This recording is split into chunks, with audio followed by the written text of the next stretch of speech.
ഇന്ന് പിസ്സ പോയി കടയിലൊന്നും മേടിക്കേണ്ട ആവശ്യമില്ല. നമ്മൾ വീട്ടിൽ തന്നെ ഒന്ന് ട്രൈ ചെയ്ത് നോക്കി. ബ്രെഡിൽ പിസ്സ ഉണ്ടാക്കി നോക്കിയാണ്. അപ്പോൾ സക്സസ് ആയി. എങ്ങനെ ഉണ്ടാക്കിയാന്നല്ലേ. അപ്പോൾ നമുക്ക് വീഡിയോയിലോട്ട് കിടക്കാം. ഒരു ചെറിയൊരു പരിപാടി, 1 മിനിറ്റ് പരിപാടി. ഓക്കെ, വീഡിയോയിലോട്ട് കിടക്കുന്നതിന് മുമ്പ് വീഡിയോ ഇഷ്ടപ്പെടുമ്പോൾ ലൈക്ക് ചെയ്യുക, ഷെയർ ചെയ്യുക, സബ്സ്ക്രൈബ് ചെയ്യുക എല്ലാം ചെയ്തു. ഗൈസ്, അപ്പോൾ നമ്മൾ 4 ബ്രെഡ് എടുത്തൊന്ന് ചൂടാക്കി എടുക്കുക. ചൂടാക്കി എടുത്തതിന് ശേഷം അതിൻ്റെ മേലേക്ക് കുറച്ച് ബട്ടർ തേച്ച് കൊടുക്കുക. എന്നിട്ട് അതിൻ്റെ മേലെ കുറച്ച് പിസ്സ സോസ് തേച്ച് കൊടുക്കുക. സോസ് നമ്മൾ ഉണ്ടാക്കി തന്നെയാണ്, അതെങ്ങനെ നമുക്ക് പിന്നീട് പറഞ്ഞുതരാം. അതിൻ്റെ മേലെ കുറച്ച് ചീസ് ഇട്ട് കൊടുക്കുക. ചീസ് ഇട്ട് കൊടുത്തിട്ട് കുറച്ച് ഡെക്കറേഷന് വേണ്ടിയിട്ട് കുറച്ച് ക്യാപ്സിക്കം, ഗ്രീന്, റെഡ്, അതേപോലെ കുറച്ച് ഒനിയൻ ഇട്ട് കൊടുക്കുക. എന്നിട്ട് അതിൻ്റെ മേലെ കുറച്ച് ചില്ലി ഫ്ലെക്സ് ഇട്ട് കൊടുക്കുക. ചില്ലി ഫ്ലെക്സ് ഇട്ട് കൊടുത്തിട്ട് അതിൻ്റെ മേലെ കുറച്ചുകൂടെ ചീസ് ഇട്ട് കൊടുക്കണം.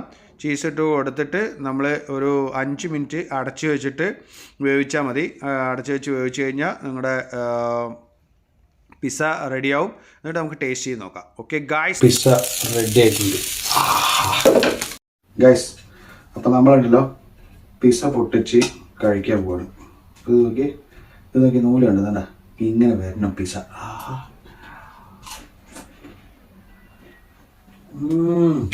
ഒരു സാധനം കേട്ടോ. നിങ്ങൾ 5 മിനിറ്റ് പരിപാടി ആക്കാം. അപ്പോൾ വീഡിയോ ഇഷ്ടപ്പെട്ടുണ്ടാവും വിചാരിക്കണം. ലൈക്ക് ചെയ്യുക, ഷെയർ ചെയ്യുക, സബ്സ്ക്രൈബ് ചെയ്യുക. ബൈ.